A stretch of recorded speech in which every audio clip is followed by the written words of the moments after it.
వాస్తవం అధ్యక్ష. ధన్యవాదాలు అధ్యక్ష. శ్రీనివాస్ గారు లాస్ట్. అధ్యక్ష, ఇవి సుమారు 12,000 అన్ఆథరైజ్డ్ స్ట్రక్చర్స్ అన్నారు సార్. కానీ ఇవన్నీ కూడా ఆథరైజ్డ్ అండి.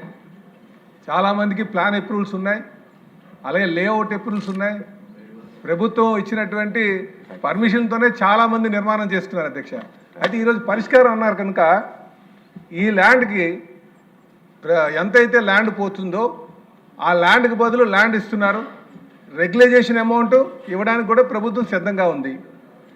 గతంలో ల్యాండ్ ఇస్తే ఆ ల్యాండ్ చాలా దూరంగా ఉంది, రిజిస్ట్రేషన్ వాల్యూ సరిపోవట్లేదు కనుక పట్టణ ప్రాంతంలోనే కావాలంటే మళ్ళీ గౌరవ ముఖ్యమంత్రి గారు అలాగే ఎండోమెంట్స్ మినిస్టర్ గారు అందరూ కలిపి పట్టణం ప్రాంతంలోనే ఎంతైతే ల్యాండ్ ఆక్యుపై అయిపోయింది అనుకుంటున్నామో దానికి సమాంతరంగానే రిజిస్ట్రేషన్ వాల్యూతో పాటు కల్పించాం అధ్యక్ష. అయినప్పటికీ కూడా కొంతమంది కేసులు వేసి ఇది ఆపుతున్నారు.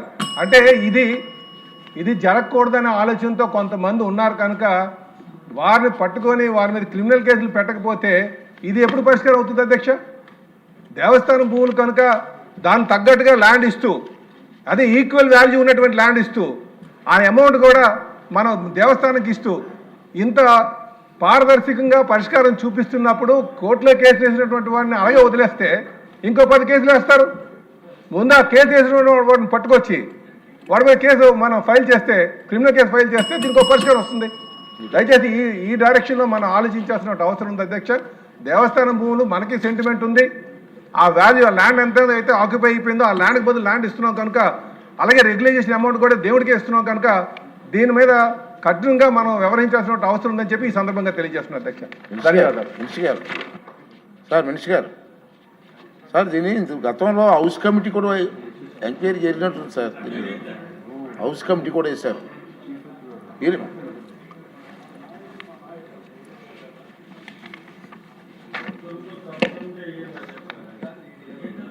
అధ్యక్ష,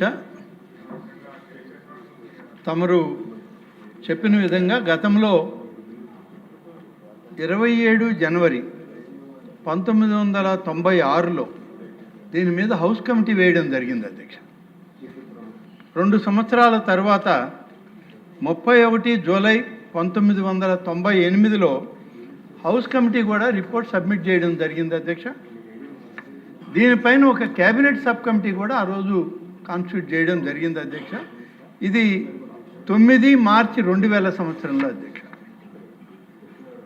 క్యాబినెట్ సబ్ కమిటీ రిపోర్ట్ని ఆధారం చేసుకొని GOMS 578 కూడా ఆ రోజు క్యాబినెట్ సబ్ కమిటీకి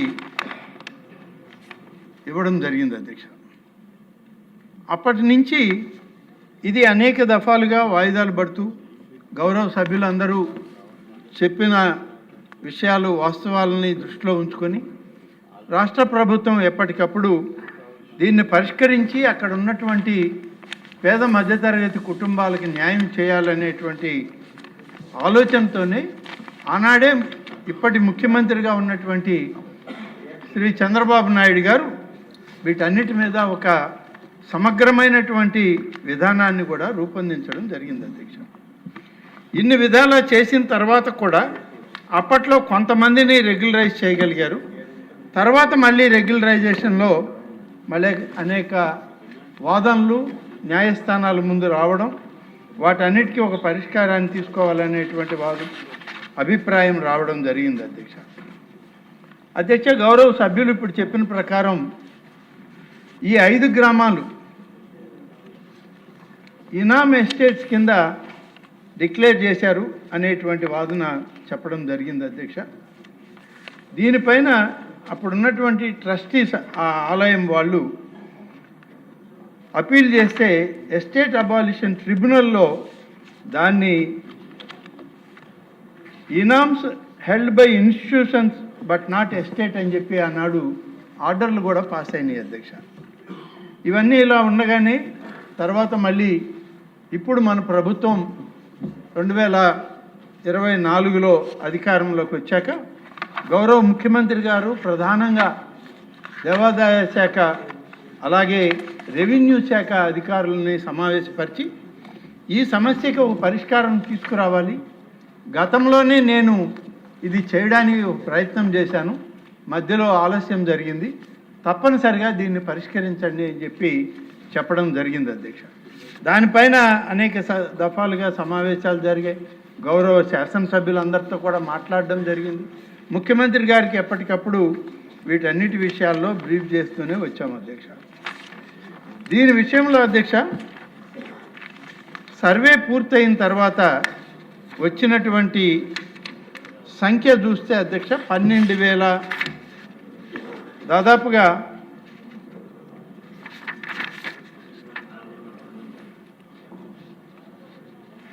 12,410 నివాసాలు అక్కడ ఉన్నట్టు రికార్డు వచ్చింది అధ్యక్ష.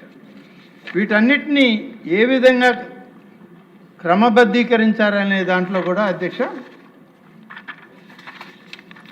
ఈ చట్టాల్లో మార్పులు రావడం, హైకోర్టుల్లో వచ్చినటువంటి వాదనలు, వీటన్నిటికీ పరిష్కారం ఏంటంటే గౌరవ ముఖ్యమంత్రి గారు ఆనాడు ప్రతిపాదించినటువంటి విధంగా దీనికి ఇదే విలువైనటువంటి భూమిని దేవాదాయ శాఖకి, ఆ లక్ష్మీనరసింహస్వామి ఆలయానికి ఇచ్చి దీన్ని పరిష్కారం చేసుకోవచ్చు అనేటువంటిది ఫైనల్గా ఒక నిర్ణయానికి రావడం జరిగింది అధ్యక్ష. అయితే ఈ నిర్ణయాన్ని అక్కడ ఈ మన సింహాచలం లక్ష్మీనరసింహస్వామి ఆలయం యొక్క వంశపారంపర్య ధర్మకర్తలు వచ్చి వారితో కూడా సమావేశం జరపడం, ముఖ్యమంత్రి గారు నన్నే అక్కడికి పంపించడం, అధికారులతో వెళ్ళి వారితో విశాఖపట్నంలో సమావేశమైన తర్వాత వారు కూడా దానికి సమ్మతించడం జరిగిందండి. అదే విలువైనటువంటి భూమిని మా ఆలయానికి ఇవ్వండి, మీరు దీన్ని రెగ్యులరైజ్ చేసే కార్యక్రమం పూర్తి చేయండి అని చెప్పడం జరిగిందండి. దాని తర్వాత ముఖ్యమంత్రి గారికి ఈ విషయాలన్నీ చెప్పాక ముఖ్యమంత్రి గారు కూడా దానికి అనుమతులు ఇచ్చారు. ముఖ్యమంత్రి గారి అనుమతి మేరకే జిల్లా కలెక్టర్ గారు దీనికి సమాన విలువైనటువంటి భూమిని మాకు ఇవ్వడానికి ఒప్పుకొని ప్రతిపాదనలు కూడా ఇవ్వడం జరిగిందండి. కానీ దీనికి ఇవన్నీ కూడా గౌరవ హైకోర్టు వారికి మనం విన్నవించి వారి అనుమతి తీసుకున్న తర్వాత మాత్రమే దీన్ని అమల్లోకి తేవాల్సిన అవసరం ఉంది అధ్యక్ష. అందుకని 12,149 ఈ ఆక్రమణలను గుర్తించిన, ఈక్వలెంట్ విలువ కలిగినటువంటి భూమిని ఇవ్వడానికి రాష్ట్ర ప్రభుత్వం జిల్లా కలెక్టర్ ప్రతిపాదనను ఆమోదించిన, ఇవన్నిటినీ అఫిడవిట్ ద్వారా గౌరవ హైకోర్టు ముందు పెట్టడం జరిగింది అధ్యక్ష, అడ్వకేట్ జనరల్ గారి ద్వారా. ఇవాళ దీనిపైన 2-3 సమావేశాలు దేవాదాయ శాఖ అధికారులు అడ్వకేట్ జనరల్ గారితో కూడా మాట్లాడడం జరిగింది. 2 సార్లు ప్రస్తావన చేయడం జరిగింది. హైకోర్టు ఆదేశాల కోసం వేచి ఉన్నాం అధ్యక్ష. ఆ ఆదేశాలు వచ్చిన వెంటనే ఇవి అనుకున్న విధంగా ఏదైతే మనం ప్రభుత్వంలో జీవోలు విడుదల చేసి 3-4 విభాగాలుగా ఏ స్థాయి వాళ్ళకి ఏ విధంగా రెగ్యులరైజ్ చేయాలనేటువంటి పద్ధతి ఉందో దాన్ని చేయడానికి ఇవాళ రాష్ట్ర ప్రభుత్వం సిద్ధంగా ఉంది అధ్యక్ష. దీనికి పూర్తిగా గౌరవ ముఖ్యమంత్రి శ్రీ చంద్రబాబు నాయుడు గారు ఇప్పటికే మాకు అనుమతులు కూడా ప్రసాదించడం జరిగింది అధ్యక్ష. సార్ ప్లీజ్ సార్, నిజంగా నేను కోరేది ఏంటంటే ముఖ్యమంత్రి గారికి అభ్యంతరం లేదు, ప్రభుత్వం మీకు అభ్యంతరం లేదు, ప్రభుత్వానికి అభ్యంతరం లేదు. ల్యాండ్కి బదులు ల్యాండ్ ఇస్తున్నాం. వంశపారంగా ఉన్నటువంటి అశోక్ గారికి అభ్యంతరం లేదు. మరి కోర్టులో ఎందుకు డిలే అవుతుంది అన్నది ఇక్కడ సమస్య. దాన్ని ఏ విధంగా పరిష్కారం చేయలేను. గంటా శ్రీరామ్ మీరు ఏం చెప్తే చెప్పండి. అనుకుంటున్నాను, ఎవరికైతే అధినేతగా ఉన్న ముఖ్యమంత్రి గారికి చాలా చిత్తశుద్ధితో దాన్ని సీరియస్గా చేయాలన్నారు. అలాగే ఎన్నోటి మినిస్టర్ గారు చెప్పినట్టుగా అశోక్ గజపతిరాజు గారు కూడా ఆయన ఓకే అన్నారు. ల్యాండ్ టు ల్యాండ్ ఇస్తున్నాం, ఎక్స్టెంటే కాకుండా వాల్యూ కూడా మొత్తం దాని సిద్ధాంత వాల్యూ ఇస్తూ ఉన్నాం. అంతేకాదు అధ్యక్ష, మనం 1,00,000 మందికి విశాఖపట్నంలో ఇళ్ల పట్టాలు రెగ్యులరైజ్ చేసాం. వాళ్ళకేమీ ల్యాండ్ టు ల్యాండ్ ఇవ్వలేదు, లేకపోతే మిగతాది ఇవ్వకుండా అన్నీ కూడా ప్రభుత్వ భూములే. అట్లా కాకుండా ఇక్కడ సింహాచలం భూములు కాబట్టి దేవుడు భూమి కాబట్టి దానికి ఆల్రెడీ ల్యాండ్ ఇస్తా ఉన్నాం. వాల్యూ కూడా అంతకంటే ఎక్కువ ఉన్నది. ప్లస్ దీంట్లో వచ్చే ఏదైతే అమౌంట్ వస్తుందో అది కూడా దేవస్థానానికి ఇస్తామని చెప్పాం. మరి సీఎం గారు సీరియస్గా ఉన్నారు, దానికి టైం ఫ్రేమ్ పెట్టారు, అందరూ అశోక్ గజపతిరాజు ఒప్పుకున్నారు. ఇన్ని ఉండి కూడా దీన్ని ఎందుకు డిలే అవుతుంది అధ్యక్ష? దాని అందుకని ఒక టైం ఫ్రేమ్ పెట్టండి క్లియర్గా. ఎందుకంటే మళ్ళీ కేవలం కోర్టులో ఉంది కాబట్టి పెండింగ్ ఉంది చెప్పకుండా దీనికి, ఎందుకంటే మనం 30 ఏళ్ల నుంచి సేమ్ ఇదే మనం ప్రొలాంగ్ చేసుకుంటూ వస్తున్నాం అధ్యక్ష. ఇంతమంది ప్రభావితం చేసే ఇష్యూ అధ్యక్ష ఇది. ముఖ్యమంత్రి గారితో మాట్లాడి పరిష్కారం చేయండి సార్. అలాగే అధ్యక్ష. సభకు రాదు, సభకు వెళ్ళిపోతుంది సార్. మినిస్టర్ చెప్తారు సార్. మంత్రి గారికి కూడా భక్తిభావం ఉన్న మంత్రి గారే.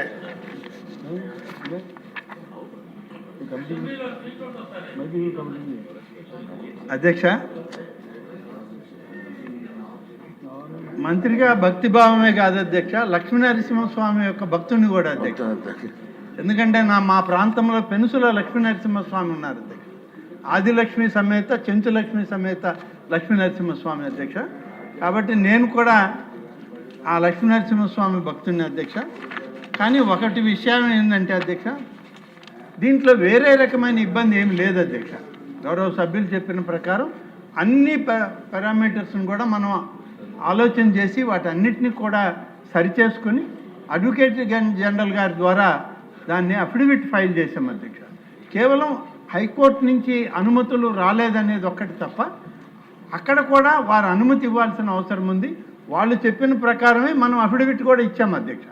మన ప్రభుత్వం కానీ అధికారులు కానీ గౌరవ ముఖ్యమంత్రి గారు కానీ ఆ ఆదేశాలని అమలు చేయమని కూడా చెప్పడం జరిగింది అధ్యక్ష. కాకుంటే అక్కడ కొంత ఆలస్యం అవుతుంది.